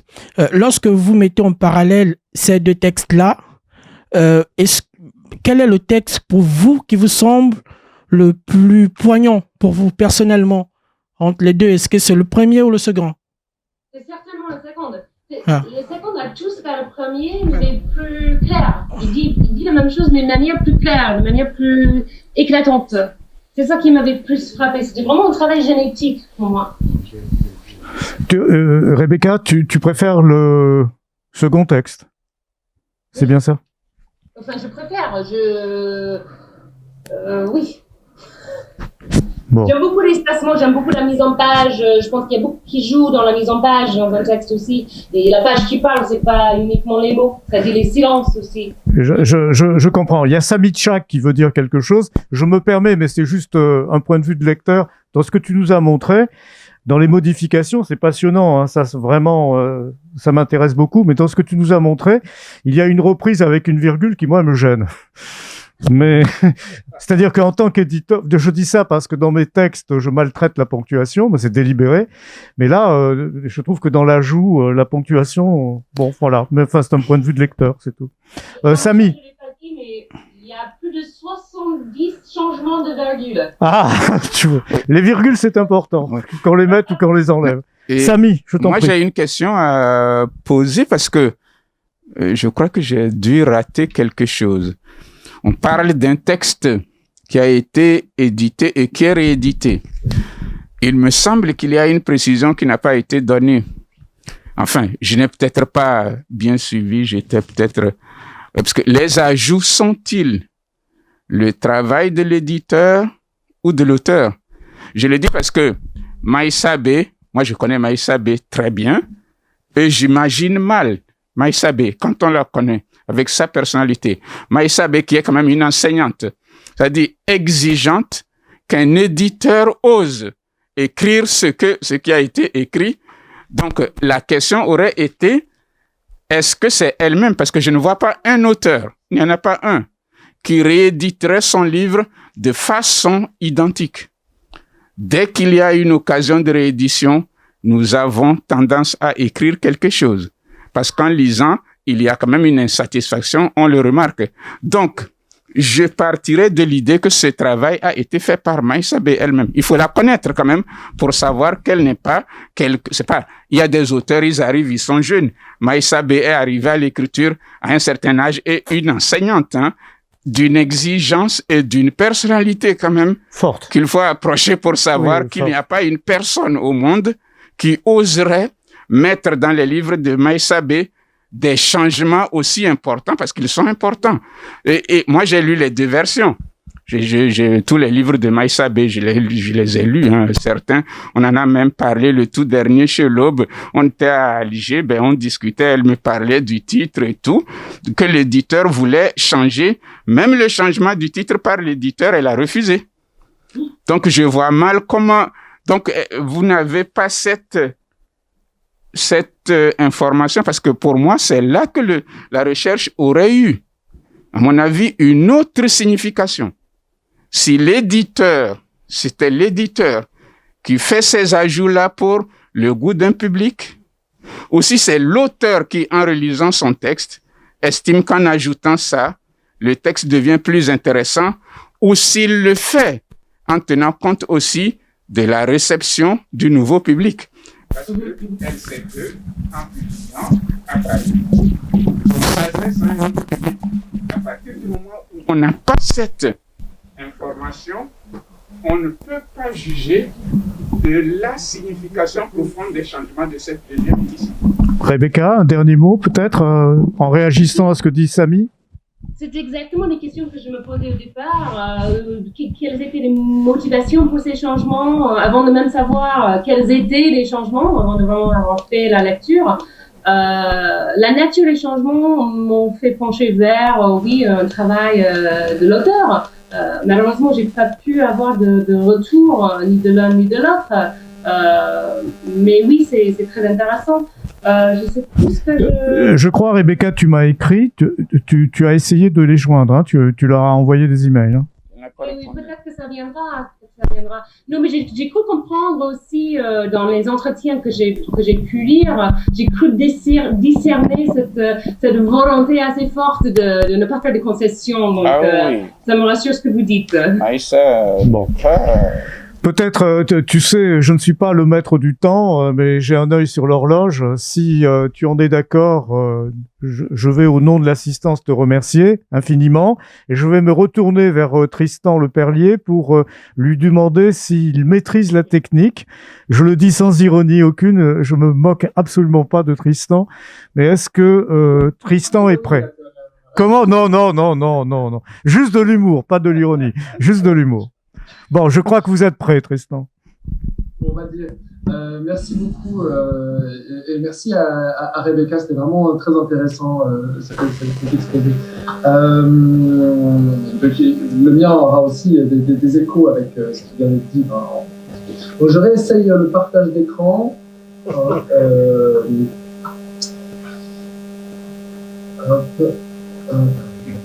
Si ça veut bien. Voilà.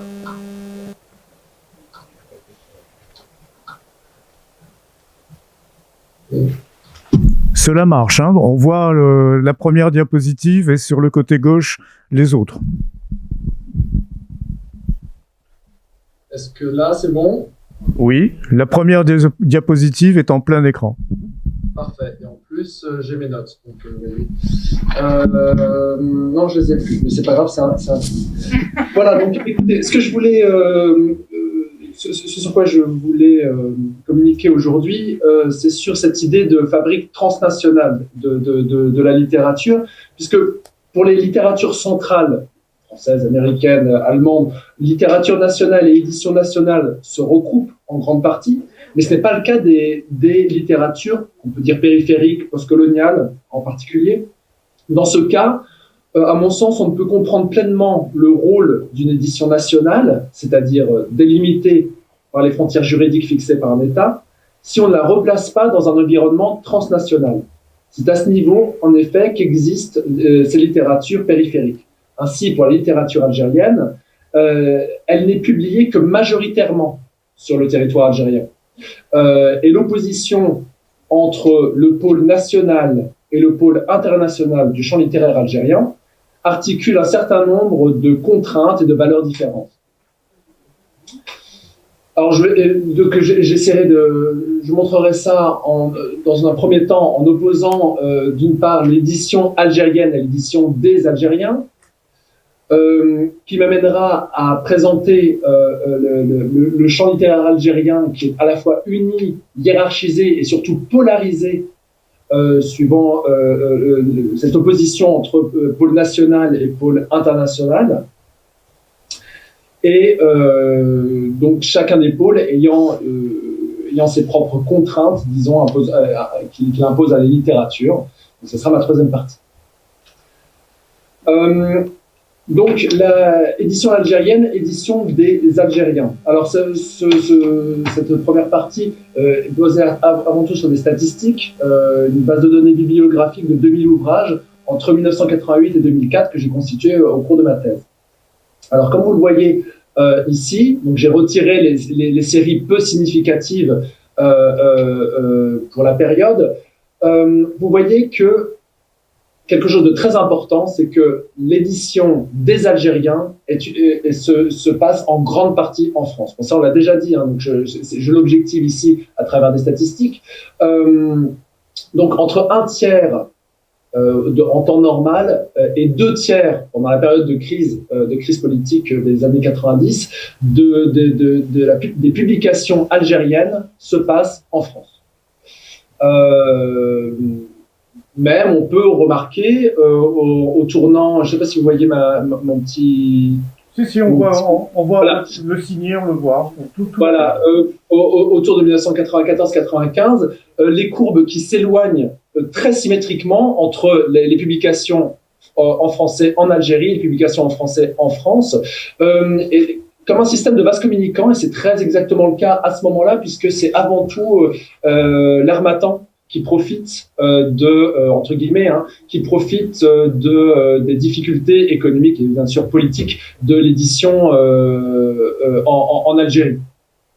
Par la suite, l'augmentation des publications en France n'est plus liée à ce système de vase communicant, mais l'offre de titres par des auteurs algériens est reliée par une demande de l'édition française pour les écrivains algériens, un intérêt pour ces textes dans le contexte de la crise politique. Alors ça, c'est un graphique un peu complexe, mais je veux d'abord montrer à travers ça ce qu'a déjà évoqué Christiane Achour tout à l'heure, c'est-à-dire le passage d'un système éditorial monopolistique. Vous voyez, au début des années 80-90, ce qui est publié en Algérie, c'est avant tout par les éditions d'État. Donc un système monopolistique, un système dominé par le privé, ici. Vous voyez, secondairement, que c'est plus tellement l'arabe qui va être publié par les éditions publiques, mais plutôt le français. Je ne développe pas cette question-là. Et comme l'a signalé Christiane Achour, à partir de la fin des années 90 et surtout début 2000, on constate l'État redevient présent après la crise politique à travers des subventions à l'édition privée. Mais ce qui m'intéresse plus ici, c'est ça. C'est ces deux courbes-là. La courbe en pointillé représente les éditions, les premières éditions en français en Algérie, et celle-ci, toutes les publications des écrivains algériens francophones en Algérie, c'est-à-dire incluant les rééditions et les traductions. Et ce décalage est très intéressant parce que il est financé en très grande partie par la France. Je retombe sur mes pattes, si vous voulez, sur ma problématique. C'est-à-dire que à partir des années, à la fin des années 90, début 2000, la France réinvestit massivement en Algérie par le biais du bureau du livre de l'ambassade de France, permettant un grand nombre de rapatriements, si vous voulez, de titres publiés en France vers l'Algérie. C'est essentiellement à travers les éditions Marsa, d'ailleurs, à cette époque-là. Et en prévision et à l'occasion de l'année de l'Algérie en France en 2003, ce sont avant tout de très gros financements en direction des traductions, mais pas que. Et donc là, vous voyez que même en Algérie même, l'édition algérienne, au moment de la reconstruction d'après-guerre civile, la France a un rôle très important dans la reconstruction de l'infrastructure éditoriale, pas uniquement francophone en Algérie. Donc une édition qu'il faut penser de manière transnationale et qui a donc un impact sur le champ littéraire. Donc quand je dis espace éditorial transnational, c'est-à-dire qu'il s'établit de part et d'autre de la frontière nationale. Ce que j'ai constaté au cours des entretiens que j'ai menés avec les écrivains algériens, c'est que il y a une question.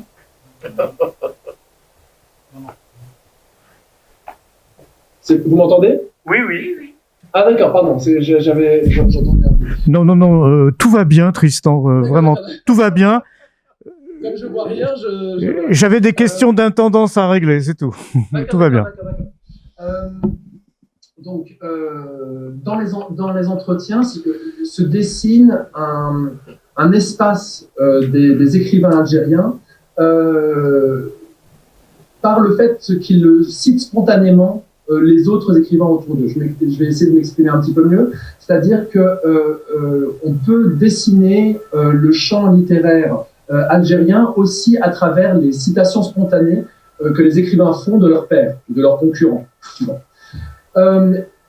Ce qu'on peut en dire, c'est un premier constat, c'est que il y a une évidence de l'existence d'une littérature nationale, c'est la littérature algérienne, même si tout le monde n'est pas d'accord sur la définition de ce qu'est la littérature algérienne, qui a le droit de se réclamer du qualificatif d'algérien.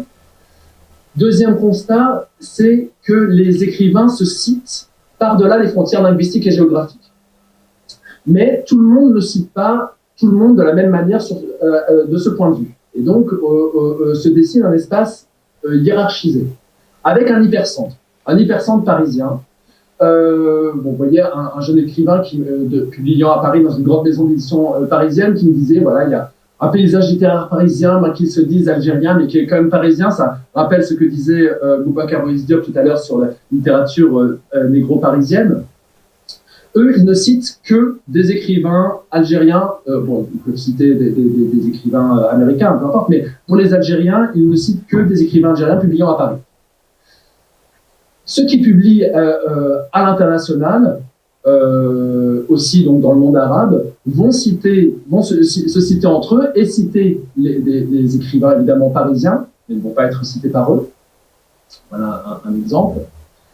Ceux dont on parle beaucoup ici, c'est Yassine Khadra, Boualem Sansal. Voilà, donc vous voyez, c'est un écrivain de langue arabe publiant au Liban qui disait ça. Et une périphérie publiant à Alger, en arabe et en français, citant largement ceux qui publient dans le centre internationalisé et dans l'hypercentre, mais n'étant pas cités par eux. Et par ailleurs, vous avez les marges algériennes en langue populaire. Donc ça, c'est à travers les entretiens, on voit cette structuration par un champ littéraire qui fonctionne par-delà les frontières linguistiques et nationales, et qui avec une dimension hiérarchisée. On le voit aussi à travers les statistiques. J'ai établi une base de données prosopographique de 174 écrivains actifs pendant les années 90 et construit ce qu'on appelle une analyse des correspondances multiples. Je ne vais pas rentrer dans les détails techniques. Et voilà ce que ça donne. Ce graphique issu de l'ACM positionne, de l'analyse des correspondances multiples, positionne les écrivains les uns par rapport aux autres, par rapport à une soixantaine de modalités. Ces modalités, donc je vous laisse regarder rapidement, mais vous voyez en haut à gauche, ce sont les écrivains les plus reconnus. Donc, comme je vais vous montrer dans un instant, ceux qui sont au pôle international et avec beaucoup de capital littéraire. Donc, voilà, de Assia Djebar, Mohamed Dib. Et ici, vous savez, des écrivains qui sont a priori un peu moins connus, mais vous voyez, par exemple, Bachir Nefti, qui, lui, est devenu très connu entre-temps. C'est à un moment T, les années 80. Voilà les modalités qui ont permis de construire ce nuage des individus les uns par rapport aux autres. Donc c'est une version simplifiée. Vous voyez, pareil, en haut à gauche, vous avez une grande probabilité d'être à la fois, quand vous êtes chez un grand éditeur étranger, d'être aussi très traduit et d'être présent dans de nombreuses anthologies. Donc, ce qu'on peut tirer de la conclusion qu'on peut tirer de ce type de graphique, c'est que l'élément de structuration principal du champ littéraire algérien pendant les années 90, mais je prétends tout le temps, enfin, j'imagine étendre ça, je fais l'hypothèse qu'on peut étendre ça à toutes les littératures postcoloniales et périphériques de manière générale, c'est l'opposition entre un pôle national et un pôle international du champ. Et secondairement, le volume de capital littéraire. Donc vous voyez, si vous avez certains d'entre vous en tête les théories de Bourdieu sur le champ littéraire qui opposent un pôle autonome à un pôle hétéronome. Là, on n'est pas là-dedans, puisque le pôle national comme le pôle international ont leur part d'hétéronomie, ce que je vais expliquer dans un instant. Littérature doublement contrainte, c'est-à-dire au pôle national, vous avez une contrainte qui peut être de l'ordre politique et du religieux. Au pôle international, majoritairement, je n'ai pas développé, mais attendez, je le redis quand même, au pôle international, qu'est-ce qu'on a? On a des gens qui vont peu publier en Algérie, enfin pas du tout même, publier du roman en français. Essentiellement, ça veut dire en France, pas que, hein, mais ça veut dire en France. Donc, d'une part, en Algérie, une contrainte politique et religieuse, d'autre part, en France, une contrainte du marché et, par voie de conséquence, de manière secondaire, une contrainte donc politique. Alors, en Algérie, y a-t-il une censure politique et religieuse? Quelque chose qui est souvent évoqué. On ne peut pas parler de censure en Algérie, là, je vais aller un peu vite puisque Christiane Achour a déjà parlé de tout ça. Pas de censure à proprement parler, mais il y avait un monopole d'État par la SNED puis l'ENAL qui a permis de contrôler à la fois l'édition, la diffusion et l'importation. Ça a permis donc de promouvoir une littérature nationaliste et puis d'éviter aussi certains titres quand même discrètement. Par exemple, Le fleuve détourné de Rachid Mimouni qui s'est vu refuser l'édition à l'ENAL. C'était pas une censure à proprement parler, simplement l'éditeur a dit non. Et donc il a été obligé pour des raisons évidemment politiques, il a été obligé de publier en France. Et c'est surtout à l'importation, enfin c'est quelque chose de très important aussi l'importation. Le cas de Rachid Boudjedra est connu là, puisque ces deux premiers titres publiés en France, la Républication en particulier, n'ont pas pu être importés en Algérie pendant très longtemps. Mais tout de même, des marges d'édition possibles. Hein, c'est pas Christiane Achour a bien insisté là-dessus. Il y a toujours eu des marges de liberté, disons, conquises par les écrivains. Rachid Boudjedra, au bout de quelques années, a pu voir ces titres. Ils ont été importés enfin en Algérie, au moment où il y a eu un renversement du rapport de force au sein du pouvoir algérien, puisque au moment où Boumedienne a voulu s'appuyer sur les communistes pour mettre en place sa réforme agraire. C'était vraiment, il y a des enjeux politiques extrêmement forts par derrière. Également, des textes très critiques comme ceux de Tahar Wattar dans les années 70 ont pu être publiés. Voilà, comme l'évoquait Christiane Achour tout à l'heure. Pour Boualem Sansal, par exemple, qui est actuellement souvent au moment du Salon du Livre, hein, c'est arrivé 2 fois en tout cas, c'est une autre époque, hein, beaucoup plus de liberté, mais tout de même, l'importation est toujours très problématique. Au moment du Salon du Livre, certains livres, bizarrement, ne parviennent pas à arriver en Algérie. Donc, voilà, un contrôle maintenu pour certains titres. Malgré tout, ces textes sont toujours plus ou moins disponibles à la librairie du Tiers-Monde à Alger. Voilà, il y a toujours des moyens de passer un peu par derrière ces formes plus ou moins claires de censure. Dans les années, à partir des années 80, il y a eu une forte libéralisation du champ littéraire, de l'espace éditorial algérien. Rachid Mimouni, que j'évoquais tout à l'heure, a pu republier en Algérie son fleuve détourné dans une édition privée, les éditions Laphonique. Et puis surtout, voilà, un désintérêt croissant des pouvoirs publics pour la littérature, le livre publié, la littérature en particulier, par rapport aux autres enjeux qui étaient évidemment la presse et de plus en plus l'audiovisuel. Le contrôle se déploie maintenant de manière beaucoup plus diffuse par le biais de la subvention. Alors, il y a des systèmes de surfacturation sont acceptés, tolérés, mais voilà, il vaut mieux éviter par la suite d'être critique par rapport au pouvoir, etc. Enfin, en tout cas, il y a un danger non dit qui implique une forme d'autocensure si on veut pouvoir, l'année suivante ou à la au prochain grand événement, pouvoir publier à nouveau avec surfacturation. Donc voilà, donc il y a une forte autonomisation de l'édition algérienne depuis les années 2000 par le biais notamment de ces subventions, mais en forme de contrôle perçu comme tel, en tout cas par les éditeurs. Voilà, donc c'est toujours très ambigu. Pas de censure à proprement parler, même si des choses comme ça de contrôle diffus qui se maintiennent jusqu'à aujourd'hui. La pression, bien sûr, étant la pression des islamistes, en particulier dans les années 90, mais en partie encore aujourd'hui. En France, quelles contraintes sur la littérature, donc quand je parle de contraintes, évidemment, je suis dans la thématique de la fabrique de la littérature. Hein. Quelles contraintes sur les écrivains algériens, contraintes du marché en particulier.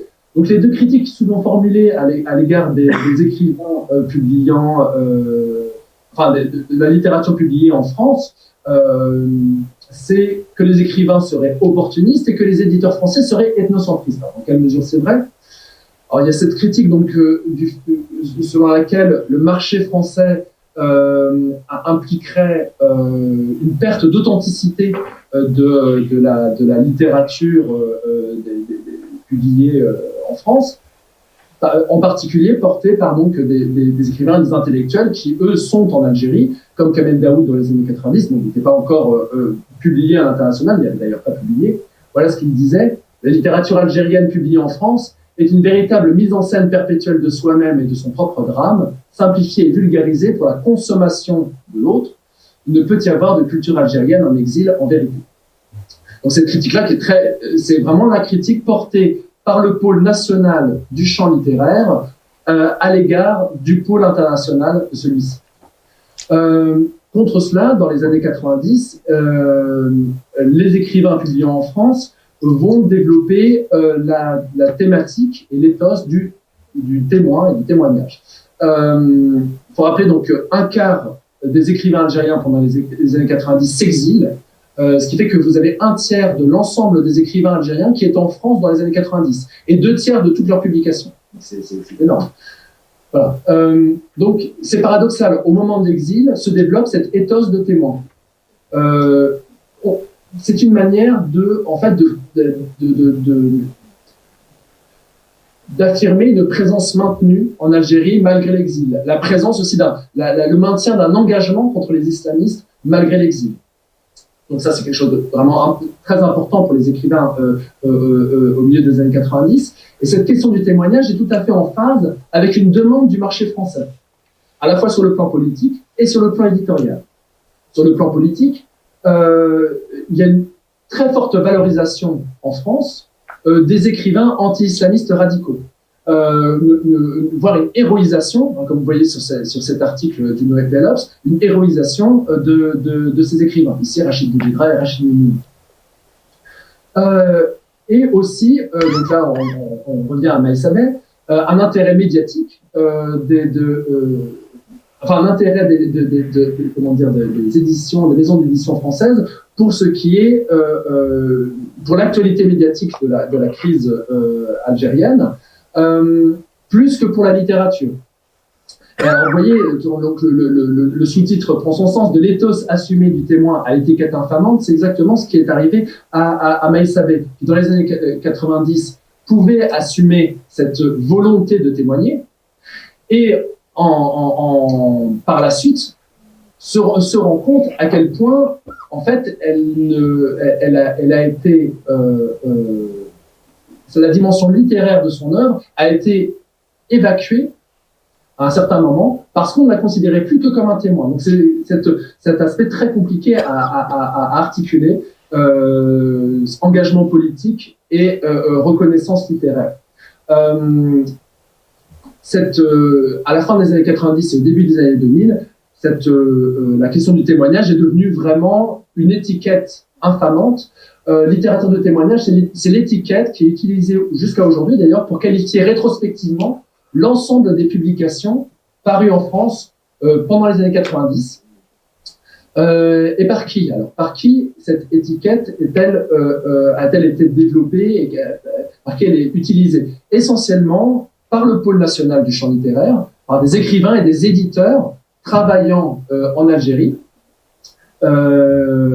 et qui par ailleurs souvent ne partageaient pas la même vision politique que ces écrivains c'est-à-dire souvent ceux dont je parle, c'était des intellectuels plutôt dans le camp dialoguiste. Je ne rentre pas dans les détails politiques de cette affaire. Mais voilà, il y a un aspect à la fois littéraire, de rejet de ce qui était publié en France par le pôle national, et aussi une dimension politique. On retrouve par exemple à l'origine, c'est le discours tenu à l'origine par les éditions Barzac. Donc rejeter la littérature publiée en France comme étant une littérature pour le marché français, c'est une manière pour Barzac de se positionner comme une avant-garde littéraire proprement algérienne sur le sol algérien. Pourtant, voilà, c'est une critique portée par le pôle national. Pourtant, l'espace éditorial français est polarisé. Je vois que je commence à être un petit peu en retard, je vais accélérer. L'espace éditorial français est Merci. très polarisé. C'est-à-dire que vous avez certes des maisons d'édition cherchant à faire du best-seller, à fabriquer un témoignage authentique comme chez Kalman Levy. Donc il y a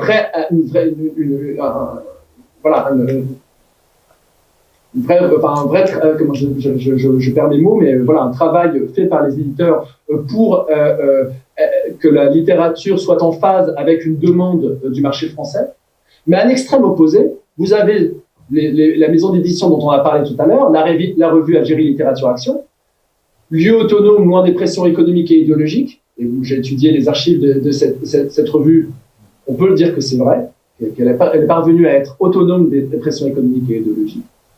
Et entre les deux, les grandes maisons d'édition comme le Seuil, qui essaient de trouver un équilibre entre exigences littéraires et exigences commerciales. Malgré tout, si on veut voir quelle est la part, par qui a été publiée la littérature algérienne en France dans les années 90, c'est avant tout par les petites maisons d'édition. Voilà. Donc pour essayer de nuancer cette critique portée par le pôle national du champ littéraire, réduisant l'ensemble de la littérature publiée en France à une littérature en direction du marché français pour la consommation de l'eau. Voilà ce que je voulais montrer, donc c'est l'importance de prendre en compte la dimension transnationale de la fabrication des littératures périphériques. La publication à l'étranger est très importante pour la plupart de ces pays, en particulier en période de crise économique et politique. Elle se redéveloppe, comme l'a évoqué Christiane Achour tout à l'heure, la mission en Algérie se développe considérablement à partir des années 2000. Malgré tout, il y a toujours une forte présence des écrivains algériens à l'étranger, plus seulement d'ailleurs en France, mais aussi dans le monde arabe maintenant. Que ces deux pôles national et international ont une valeur différente, plus grande valeur littéraire accordée à la publication à l'international, une croyance, c'est pas un jugement de ma part, c'est la croyance généralement portée par les acteurs du champ. Et comme réponse du berger à la bergère par le pôle national du champ littéraire, il va y avoir cette idée que ce qui est publié en France ou à l'étranger se soumet au marché et au marché français. Voilà. Donc même s'il ne faut pas prendre donc ce type de discours pour argent comptant comme j'ai montré, puisqu'il y a une grande diversité de l'édition à l'étranger, en particulier en France. Et voilà, malgré tout, c'est en France, pendant les années 90, que la littérature algérienne la plus autonome a pu s'épanouir. C'était pas en Algérie. Voilà, c'est à partir depuis les années 2000 qu'il y a une forte autonomisation de l'édition en Algérie, et voilà, ce qui a permis, par exemple, ce qu'on a évoqué tout à l'heure, le succès extraordinaire d'un texte publié en Algérie au niveau international par la suite, c'est Meursault contre Enquête, publié chez Barzac et ensuite repris par Actes Sud. Voilà, je vous remercie et désolé d'avoir été... Non, Tristan, c'est vraiment nous qui vous remercions. Merci infiniment. Vous m'incitez à dire une chose, c'est que les critiques littéraires que nous essayons d'être, et les écrivains que nous essayons d'être, ils ont besoin de sociologues. Et que souvent les regards croisés entre les critiques littéraires et les sociologues, ces regards croisés sont très féconds. Je trouve que votre intervention était passionnante et elle est utile. Nous vous lirons avec beaucoup d'intérêt. Elle me fait penser à quelque chose qui a été mené il y a quelques années à l'université de Fribourg, où notre collègue Thomas Unkeler avait animé pendant au moins une semaine, je crois toute l'année, un séminaire avec un de vos confrères, un de vos aînés, Marc-Henri Soulet, le sociologue français en poste à Fribourg. Et ce séminaire croisé avait conduit à un colloque autour de Annie Ernaux. Les actes ont été publiés, c'est vraiment passionnant. Alors, je dois avoir un œil sur l'horloge. Je ne veux pas vous manquer de respect, Tristan. Nous avons un problème de salle. Il faut que nous respections nos engagements vis-à-vis de la Mecca. Si vous voulez bien, si vous me donnez l'autorisation, je vous force un peu la main. Plutôt que d'une manière formelle me tourner vers la salle pour dire à quelqu'un, vous avez 1 minute pour poser une question et Tristan, vous avez 1 minute 30 pour y répondre, je préférerais que vous m'autorisiez à vous remercier tous les trois, Christiane, Rebecca, Tristan, à vous remercier du fond du cœur, au nom de l'assistance en présence et à distance, et de vous donner à tous et à toutes rendez-vous d'ici quelques semaines et quelques mois.